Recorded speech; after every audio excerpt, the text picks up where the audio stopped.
আমার নাম মিতা। আমার স্বামী শহরে ট্যাক্সি চালিয়ে জীবিকা নির্বাহ করতেন। একদিন বাজার সেরে আমি যেই না বাড়িতে পা দিয়েছি, অমনি বাড়ির মালকিনের গলা ফাটানো চিৎকার আমার কানে ভেসে এলো। সেই আওয়াজ শুনে আমি দৌড়ে বাড়ির ভেতরে ঢুকতেই এমন এক দৃশ্য দেখলাম, যা দেখে ভয়ে আমার বুকের রক্ত হিম হয়ে গেল। আমাদের ভাড়া বাড়ির মালকিনের সঙ্গে আমার স্বামী জোর করে অশালীন আচরণ করার চেষ্টা করছিল। আর কী কারণে সে এমন একটি জঘন্য কাজ করতে যাচ্ছিল, সেই কারণটা যদি আপনারা শোনেন, আপনারাও অবাক হয়ে যাবেন। মানুষ যে কতটা নিচে নামতে পারে তা ভাবলেও শরীর শিউরে ওঠে। আসলে আমি ছিলাম এক সাধারণ গ্রামের মেয়ে, এবং আমার যার সাথে বিবাহ হয়েছিল সে শহরের ট্যাক্সি চালাতো। তার নাম ছিল রতন। আমাদের বিয়ের প্রায় 1 বছর কেটে গিয়েছিল, কিন্তু আমার স্বামী আমাকে তার সাথে শহরে নিয়ে আসতে কিছুতেই রাজি ছিল না। আমি অনেক অনুরোধ করার পর অবশেষে বিয়ের 1 বছর বাদে সে আমাকে শহরে নিয়ে আসে। কিন্তু শহরে আনার পরেও তার অদ্ভুত আচরণ বদলায়নি। সে সবসময় আমাকে লম্বা ঘোমটার আড়ালে আমার মুখ লুকিয়ে রাখতে বাধ্য করত। যখন আমার স্বামী বাড়িতে থাকতো না, তখন আমি কিছুটা স্বস্তির নিঃশ্বাস ফেলতাম, একটু স্বাধীনভাবে থাকতাম। কিন্তু সেই বাড়িতে পা রাখার সাথে সাথেই আমাকে ওই অবস্থায় দেখলে আমার ওপর প্রচণ্ড চিৎকার শুরু করে দিত, আর বলতো, এটা তোমার গ্রাম নয়, এটা শহর। এখানে সবসময় নিজেকে আপাদমস্তক ঢেকে রাখবে। আসলে আমি চেহারায় বেশ সুন্দরী ছিলাম, আর সেই কারণেই হয়তো আমার স্বামী সবসময় একটা অজানা ভয়ে ভুগত। তার মনে হতো আমার সুন্দর মুখ দেখে যদি অন্য কোনো পুরুষের মনে খারাপ চিন্তা আসে, তাই সে আমাকে সবসময় ঘুমটা দিয়ে মুখ ঢেকে রাখতে নির্দেশ দিত। কিন্তু আমরা যে বাড়িতে ভাড়া থাকতাম, সেই বাড়ির মালকিনও দেখতে অত্যন্ত রূপবতী ছিলেন। তিনি নিজেকে খুব সুন্দরভাবে গুছিয়ে রাখতেন এবং সবসময় পরিপাটি হয়ে থাকতেন। তিনি প্রায়শই হাতকাটা ও পিঠ খোলা ব্লাউজ পরতেন। এমনকি ওই বৌদির ব্লাউজের পিছনের অংশ এতটাই খোলা থাকত যে তার মসৃণ পিঠ আর কোমর স্পষ্ট দেখা যেত। তিনি খুব পাতলা শাড়ি পরতেন, আর সেই শাড়ির স্বচ্ছতার কারণে তার ভেতরের ব্লাউজটি ফুটে উঠত। অন্যদিকে আমি যেভাবে শাড়ি পরতাম, তাতে কোমর বা পিঠ তো দূরের কথা, আমার মুখটিও কাপড়ের আড়ালে ঢাকা থাকত। ওই বাড়ির মালিক ও মালকিন দুজনেই খুব অমায়িক স্বভাবের ছিলেন। তাদের দুজনের মধ্যেকার গভীর ভালোবাসা দেখে আমার খুব ভালো লাগত। অথচ আমার স্বামী আমাকে শহরে নিয়ে আসার পর আমার সাথে যে ধরনের দুর্ব্যবহার শুরু করেছিল, তা শুনলে আপনাদেরও আত্মা কেঁপে উঠবে। একদিন বাড়ির মালিক আমাদের ঘরে এসেছিলেন আমার স্বামীর সঙ্গে বাড়ি সংক্রান্ত কিছু বিষয়ে কথা বলতে। সেই সময় আমার স্বামী রুটি কাটছিল, আর আমি রান্নাঘরে ব্যস্ত ছিলাম। তখন আমার স্বামী আমার নাম ধরে ডেকে বলল, মিতা, একটা আলাদা প্লেটে আরও 2টো রুটি নিয়ে এসো। স্বামীর কথা মতো আমি রান্নাঘর থেকে রুটির থালাটা নিয়ে বের হতেই দেখলাম বাড়ির মালিক আমার স্বামীর সঙ্গেই বসে আছেন। সেই মুহূর্তে আমার মুখে ঘোমটা ছিল না, তাই বাড়ির মালিকের দৃষ্টি আমার মুখের ওপর স্থির হয়ে গিয়েছিল। ওদিকে আমার স্বামী তোর আগে বড় বড় চোখ করে আমার দিকে তাকিয়েছিল। আমি তখন ভয়ে থরথর করে কাঁপতে কাঁপতে তাড়াতাড়ি মুখটা ঘোমটা দিয়ে ঢেকে ফেললাম। সেদিন বাড়ির মালিক চলে যাবার পর আমার স্বামী রান্নাঘর থেকে আমার হাত ধরে হিড়হিড় করে টানতে টানতে শোবার ঘরে নিয়ে গেল। তারপর বিছানার ওপর আমাকে ধাক্কা মেরে ফেলে দিয়ে নিজের প্যান্ট থেকে বেল্ট বের করে আমায় নির্মমভাবে পেটাতে শুরু করল। সে চিৎকার করে বলছিল, তোকে কতবার বারণ করেছি, এটা তোর গ্রাম নয়, এটা শহর। এখানকার মানুষ ভালো নয়। আজ বাড়ির মালিক তোকে কিরকম খারাপ চোখে দেখছিল, সেটা কি তুই খেয়াল করেছিস? তোকে দেখার পর ওর যদি কুমতলব জাগে আর তোর সাথে যদি কোনো অঘটন ঘটিয়ে পালে, তখন কি হবে? এই কথাগুলো বলতে বলতে সে তার প্যান্টের বেল্টটা খুলে আমাকে প্রচণ্ড মেরেছিল। সে যখন আমাকে মারছিল, তখন আমি ব্যথায় চিৎকার করে কেঁদে তার হাত ধরে অনুরোধ করেছিলাম আমাকে ছেড়ে দেবার জন্য। এর পরের দিন সকালেই বাড়ির মালকিন আমাদের ঘরে এসে জিজ্ঞেস করলেন, মিতা, তুমি কাল রাত্রে অমন করে চিৎকার করছিলে কেন? তোমার স্বামী কি তোমাকে মেরেছে? আমাকে সত্যি কথাটা খুলে বলো। আমি তখন বাড়ির মালকিনকে বলেছিলাম, না বৌদি, তেমন কোনো ব্যাপার নয়। আমি সেদিন তাকে অন্য কথা বলে বিষয়টি এড়িয়ে গিয়েছিলাম। বাড়ির মালকিন এতটাই ভালো মনের মানুষ ছিলেন যে তিনি প্রায়শই আমাকে বলতেন, আরে মিতা, তুমি নিজের জন্য কিছু ভাবো। সারাক্ষণ কেন এমনভাবে ঘোমটার আড়ালে মুখ লুকিয়ে রাখো? নিজের মতো করে বাঁচার অধিকার তো তোমারও আছে। মানুষ তো শুধু অন্যকে দেখানোর জন্য সাজে না, মেয়েরা নিজেদের ভালো লাগার জন্যও সাজগোজ করে। আর তুমি তো দেখতে এত সুন্দর, যদি একটু সেজেগুজে থাকো তাহলে তোমাকে আরও অনেক বেশি সুন্দর দেখাবে। মালকিন যখন আমাকে একটু পরিপাটি হয়ে থাকার কথা বলতেন তখন আমি ভয়ে একেবারে সিটিয়ে গিয়ে বলতাম, না না, আমি যেমন আছি তেমনই ঠিক আছি, আমার সাজগোজ করার কোনো প্রয়োজন নেই। বাড়ির মালকিন আমাকে এতটাই স্নেহ করতেন যে তিনি প্রায়শই তার সুন্দর শাড়ি আর ব্লাউজ আমাকে দিয়ে বলতেন, তুমি এই ধরনের পোশাক পরলে তোমাকে খুব সুন্দর লাগবে। কিন্তু আমি আমার স্বামীর ভয়ে প্রতিবার মালকিনকে ফিরিয়ে দিতাম। কিন্তু সেদিন আমার স্বামী ট্যাক্সি নিয়ে শহরের বাইরে গিয়েছিল এবং জানিয়েছিল যে তার ফিরতে বেশ রাত হবে। সেই সুযোগে বাড়ির মালকিন আমাকে বললেন, আজ তো তোমার স্বামী বাড়িতে নেই, এটাই ভালো সুযোগ। আজ আমি তোমাকে খুব সুন্দর করে সাজিয়ে বাইরে বেড়াতে নিয়ে যাব। আমরা দুজনে মিলে খুব কেনাকাটা করব, দেখবে তোমার খুব ভালো লাগবে। আর আমি খুব ভালো করেই জানি যে তোমার স্বামী তোমার উপর অত্যাচার করে। কেন করে সেটাও আমার অজানা নয়। তোমার স্বামী চায় তুমি সারা জীবন লম্বা ঘোমটা টেনে ঘরের কোণে বসে থাকো। আমি জানি সে তোমাকে বাড়ির বাইরেও যেতে দিতে চায় না। কিন্তু তোমারও তো ইচ্ছে করে আমাদের মতো একটু সেজে গুজে বাইরে ঘুরতে, তাই না? তাই আজ আমি তোমার কোনো অজুহাত শুনব না। আজ আমি তোমাকে নিজের হাতে সুন্দর করে সাজাবো। সেদিন কি হলো জানি না, বাড়ির মালকিনের কথাগুলো শুনে আমার মনের ভেতরেও একটা আশা জেগে উঠল। আমারও মনে হলো আমিও তাদের মতো করে সেজেগুজে একটু বাইরের পৃথিবীটা ঘুরে দেখি। তাই সেদিন বাড়ির মালকিনের কথা মেনে নিয়ে তার মতোই সুন্দর করে সেজেগুজে তার সাথে বাইরে ঘুরতে বেরিয়েছিলাম। বাড়ির মালকিন তার একটা হাত কাটা আর পিঠ খোলা ব্লাউজ আমাকে পরতে দিয়েছিলেন। সেই ব্লাউজটা পরার পর আমার পুরো হাত আর পিঠ দেখা যাচ্ছিল, কিন্তু ওই শাড়িটা পরে আমাকে সত্যিই ভীষণ সুন্দর লাগছিল। তারপর সেদিন মালকিনের সাথে সেজেগুজে বেরিয়ে খুব ঘুরলাম। কিন্তু আমরা যখন বাড়ি ফিরে এলাম তখন বাড়ির সামনে পৌঁছে আমার পায়ের নিচের মাটিটাই যেন সরে গেল। আমি দেখলাম আমার স্বামী বাড়ির দরজার সামনেই দাঁড়িয়ে আছে এবং ফোনে কাউকে জিজ্ঞেস করছে, মিতা কি আপনাদের বাড়িতে গেছে? তখনই আমি বুঝতে পারলাম যে আমার স্বামী বাড়িতে ফিরে আমাকে দেখতে না পেয়ে আশেপাশের সবাইকে ফোন করে আমার খোঁজ করছে।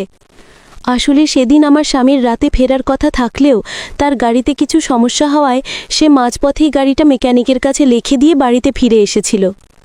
হঠাৎ করে স্বামীকে বাড়ির সামনে দেখে আমি ভয়ে একেবারে জমে গেলাম। আমি মালকিনকে অর্থাৎ বৌদিকে বললাম, বৌদি তুমি কিছু একটা করো, আমার স্বামী যদি আমাকে এই পোশাকে দেখে ফেলে তাহলে সে আমাকে আস্ত রাখবে না। তখন বৌদি একটা বুদ্ধি বের করল। আমি সেই মুহূর্তে ভয়ে একটা গাছের আড়ালে লুকিয়ে পড়লাম। আর বৌদি আমার স্বামীর কাছে গিয়ে জিজ্ঞেস করল, দাদা আপনি এভাবে কাকে খুঁজছেন, আর আপনি বাড়ির বাইরে দাঁড়িয়ে আছেন কেন? তখন আমার স্বামী বলল, মিতাকে বাড়িতে পাচ্ছি না, ও নিজের ফোনটাও রেখে গেছে, বুঝতে পারছি না কোথায় গেল। ও তো সাধারণত বাড়ি থেকে বেরোয় না, তাহলে গেল কোথায়? আমি তো গত 10 মিনিট ধরে এখানেই দাঁড়িয়ে আছি, কিন্তু ওর কোনো পাত্তা নেই। তখন বৌদি অর্থাৎ মালকিন চালাকি করে আমার স্বামীকে বলল, দাদা আপনি একটা কাজ করুন, এখানে এভাবে দাঁড়িয়ে না থেকে আমার সাথে ঘরের ভেতরে চলুন, আমি আপনাকে চা করে দিচ্ছি। মিতা হয়তো সবজি কেনার জন্য বাজারে গেছে। আপনি যতক্ষণ আমার হাতে চা খাবেন ততক্ষণে মিতা ঠিক বাড়ি ফিরে আসবে। এই বলে বৌদি আমার স্বামীর হাত ধরে টেনে বাড়ির ভেতরে নিয়ে গেল চা খাওয়ানোর অজুহাতে। আমার স্বামী বৌদির সাথে তার ঘরে যাওয়ার পরই আমি তাড়াতাড়ি গাছের আড়াল থেকে বেরিয়ে চুপি চুপি ঘরে ঢুকে গেলাম। দ্রুত নিজের পরনের শাড়িটা খুলে আলমারির ভেতরে লুকিয়ে রাখলাম। তারপর রান্নাঘর থেকে একটা ব্যাগ নিয়ে তার মধ্যে কয়েকটা আলু আর টমেটো ভরে আবার বাড়ির থেকে বেরিয়ে গেলাম এবং সেই গাছের আড়ালেই গিয়ে আবার লুকিয়ে পড়লাম। মালকিনের ঘর থেকে আমার স্বামী 10 মিনিট পর যখন বেরিয়ে এলো, ঠিক তখনই আমি মুখে ঘোমটা দিয়ে সেই গাছের আড়াল থেকে বেরিয়ে তার সামনে গেলাম।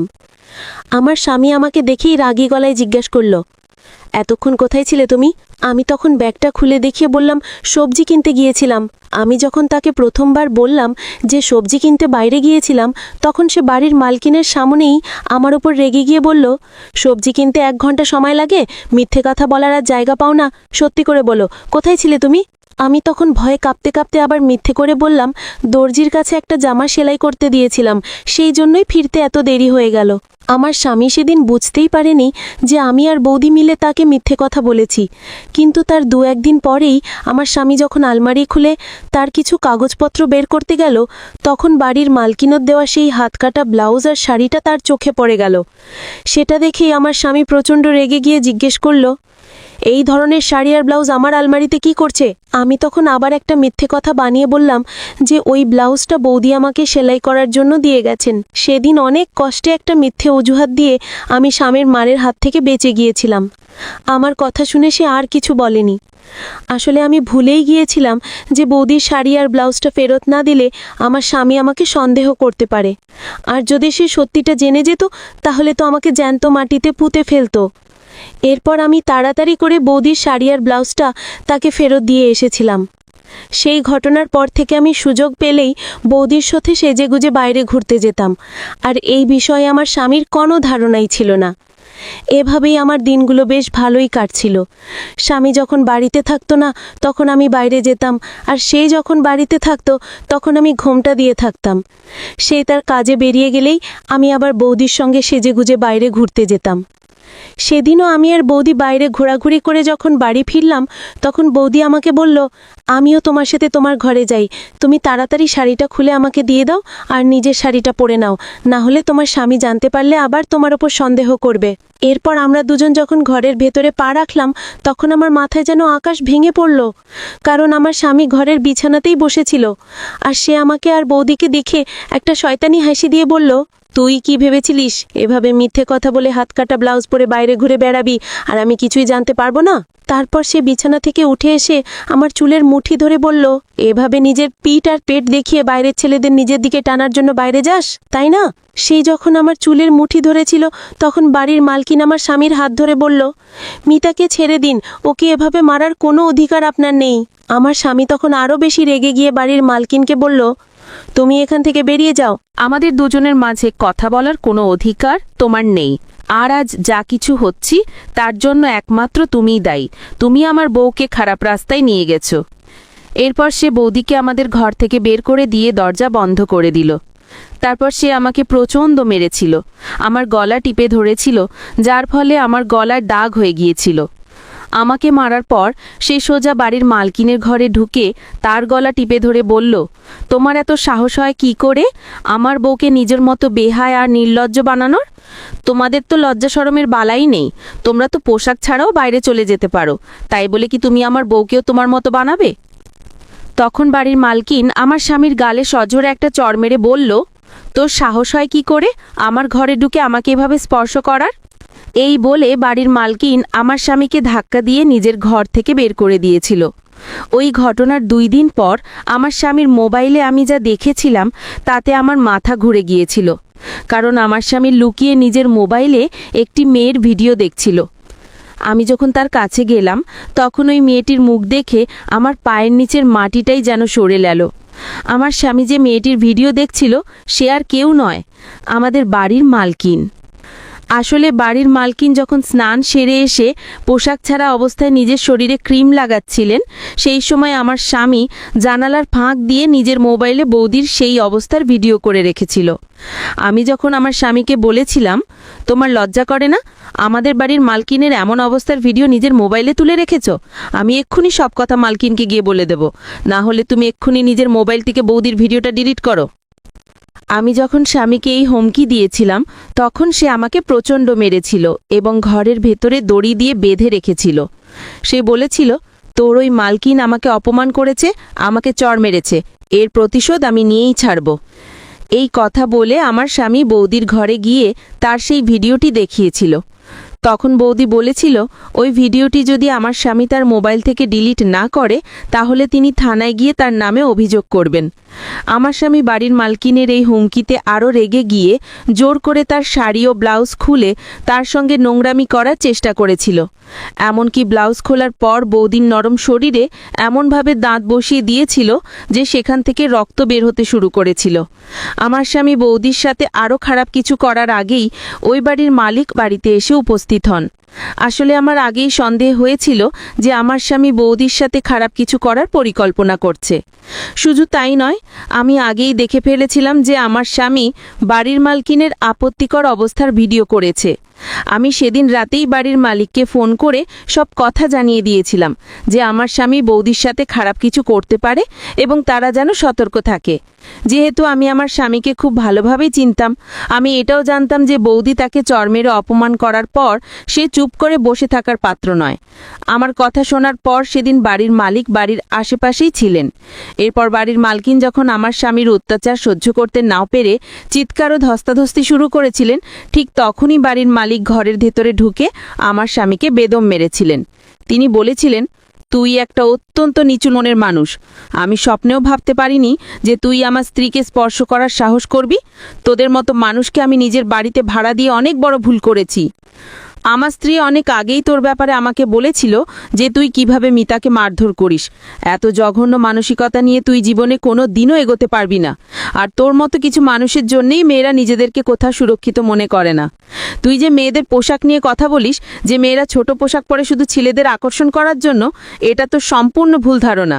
অনেক মেয়ে নিজেদের ভালো লাগার জন্য সুন্দর পোশাক পরে। তার মানে এই নয় যে ছোট পোশাক পরা প্রত্যেকটা মেয়েই খারাপ। কিছু খারাপ যেমন থাকে, তেমন অনেক ভালো মেয়েও থাকে। আমার স্বামী তো জানতই না যে আমি আগে থেকেই সবকিছু বাড়ির মালিককে বলে রেখেছিলাম। এরপর বাড়ির মালিক যখন তাকে পুলিশের হাতে তুলে দেওয়ার হুমকি দিলেন, তখন আমার স্বামী বাড়ির মালিক ও মালকিনের পা ধরে ক্ষমা চাইতে শুরু করলো। এমনকি বাড়ির মালকিন যখন বললেন যে একে পুলিশের হাতে দিতেই হবে, এই শয়তানটাকে আমি কোনোদিনও ক্ষমা করতে পারবো না, তখন আমার স্বামী আমার পা ধরে বলল, মিতা, তোমার তো মালকিনের সাথে ভালো সম্পর্ক। তুমি মালকিনকে বলো সে যেন আমাকে ক্ষমা করে দেয়। আমি কালকের মধ্যে এই বাড়ি ছেড়ে গ্রামের বাড়িতে চলে যাব। আমি অনেক বড় ভুল করে ফেলেছি। এই ভুল আর কখনো হবে না। আমিও তখন নিরুপায় হয়ে আমার স্বামীকে ক্ষমা করেছিলাম এবং মালকিনের কাছে হাত জোড় করে অনুরোধ করেছিলাম যেন তিনি আমার স্বামীকে একবারের জন্য ক্ষমা করে দেন। আমারও খুব ইচ্ছা ছিল যে আমার স্বামীকে পুলিশের হাতে তুলে দিই, কিন্তু আমিও যেহেতু অসহায় ছিলাম, তাই আমার আর কিছুই করার ছিল না। বাধ্য হয়েই তাকে ক্ষমা করতে হয়েছিল। ওই সময় বাড়ির মালকিন আমাকে বলেছিলেন, মিতা, তুমি ওই শয়তানটার জন্য আমার কাছে ক্ষমা চাইছো? যে শয়তানটা তোমাকে সামান্য কারণে মারধর করে, যে তোমার কাছ থেকে তোমার সমস্ত স্বাধীনতা কেড়ে নিয়েছে, যে তোমাকে নিজের মতো করে বাঁচতে দেয় না, তুমি তার জন্য ক্ষমা চাইছো? তুমি কি এমন একজন মানুষের সঙ্গে সারা জীবন থাকতে পারবে? আমি তখন মালকিনকে বলেছিলাম, মালকিন, আমি গ্রামের মেয়ে, আমার বাবা মা খুব অসহায়, তারা খুব কষ্টে নিজেদের খাবার জোগাড় করেন। তাই আমি যদি আমার স্বামীকে পুলিশের হাতে দিয়ে দিই, তাহলে আমার জীবনটা কিভাবে চলবে? তাই আমার কাছে আর কোনো উপায় নেই। আমি আমার স্বামীকে শেষ একটা সুযোগ দিতে চাই।